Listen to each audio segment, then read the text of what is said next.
কর্ণাটক থেকে গ্রেপ্তার করে ধনেখালিতে আনা হলো প্রাক্তন তৃণমূল বিধায়ক রামেন্দু সিংহ রায়কে। আর যখন নিয়ে আসা হলো, থানার সামনে আগে থেকে জড়ো হয়েছিলেন বিজেপি কর্মী সমর্থকরা।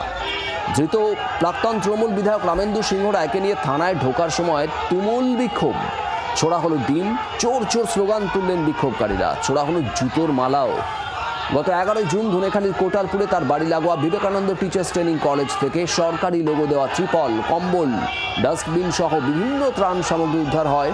নির্দিষ্ট অভিযোগের ভিত্তিতে ধনেখালি থানার পুলিশ রামেন্দু সিংহ রায় সহ একাধিক ব্যক্তির নামে মামলা রুজু করে।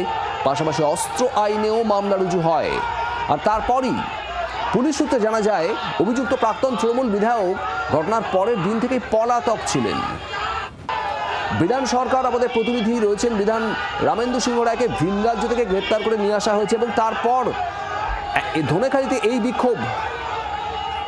একদমই শুভদীপ, মানুষের ক্ষোভই বুঝিয়ে দিচ্ছে যে রামেন্দু সিংহ রায়ের বিরুদ্ধে মানুষের কি ধরনের মনোভাব রয়েছে। কারণ রামেন্দু সিংহ রায় তারকেশ্বরের এমএলএ, কিন্তু তিনি ধনিয়াখালী 10 ঘরার বাসিন্দা। তার যে বিএড কলেজ রয়েছে, সেই কলেজ থেকেই ত্রাণ সামগ্রী উদ্ধার হয়েছিল কয়েকদিন আগে, এবং তারপর ধনেখালী থানায় অভিযোগ দায়ের হয়েছিল।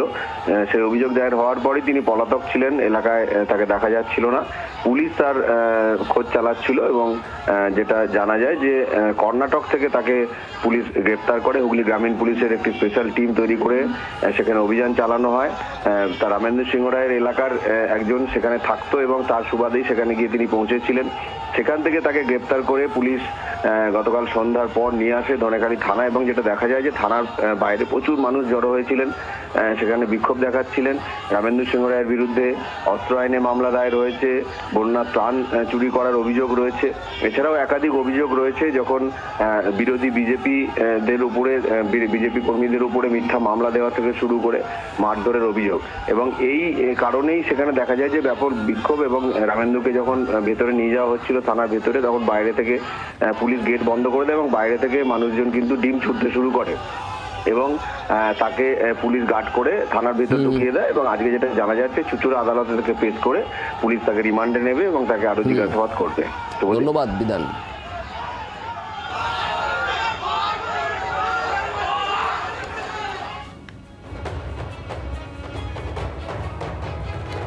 এবার অন্য ধরনের ডিম থেরাপি। ডিম ছুঁড়ে নয়, মাথায় পরপর ডিম ভেঙে প্রতিবাদ। ডিম ভেঙে একসঙ্গে মাথায় ঢেলে দেওয়া হলো হাওড়া পুরসভার 25 নম্বর ওয়ার্ডের প্রাক্তন তৃণমূল কাউন্সিলর বিশ্বনাথ দাসের মাথায়।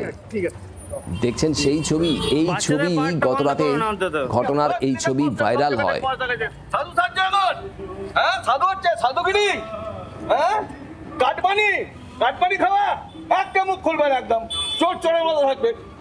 আজকে যেটা করেছো অনেক খারাপ করেছো, নোংরামি করেছো।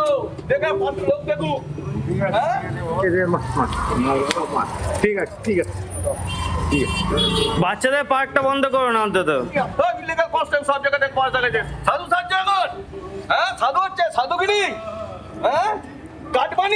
দেবব্রত ঘোষ আমাদের প্রতিনিধি রয়েছেন। দেবব্রত, ডিম থেরাপি তো আমরা দেখছি পালা বদলের পর থেকে, কিন্তু এবার আর দূর থেকে ডিম ছোড়া নয়, একেবারে সামনে বসিয়ে মাথায় ডিম ভেঙে দেওয়া হলো। দেখো, একেবারেই এই ভিডিও ইতিমধ্যেই সমাজ মাধ্যমে ভাইরাল হয়েছে এবং যেটুকু আমরা জানতে পারছি যে বিশ্বনাথ দাস 25 নম্বর ওয়ার্ডে তিনি প্রাক্তন পুরপিতা। তিনি রাস্তায় বেরিয়েছিলেন সন্ধ্যেবেলা, তখন এলাকার কিছু মানুষজন তাকে ঘিরে ধরেন, তার বিরুদ্ধে অভিযোগ তোলেন কাকপানি খাবার এবং পাশাপাশি আরো অনেক দুর্নীতির তার অভিযোগ তোলেন। এবং ডিম ছোড়া নয়, একেবারে দেখা গেল অন্য ধরনের ডিম থেরাপি। সেটা হচ্ছে ডিম একেবারে পরপর ডিম মাথায় ভেঙে দেওয়া হলো। অর্থাৎ ডিম ছোড়া নয়, একেবারে এলাকার মানুষজন তারা তাকে ঘিরে ধরে মাথায় ডিম ভেঙে দিলেন। এবং তারপরে বিশ্বনাথ দাস তিনি কিন্তু এই বিষয়ে যদিও কোনোভাবে কিছু মুখ খোলেননি, তবে এই ভিডিও ইতিমধ্যেই সমাজ মাধ্যমে ভাইরাল। শুভদীপ, ধন্যবাদ দেবব্রত। আজকে যেটা করেছো অনেক খারাপ করেছো, নোংরামি করেছো। দেখে লোক দেখুক।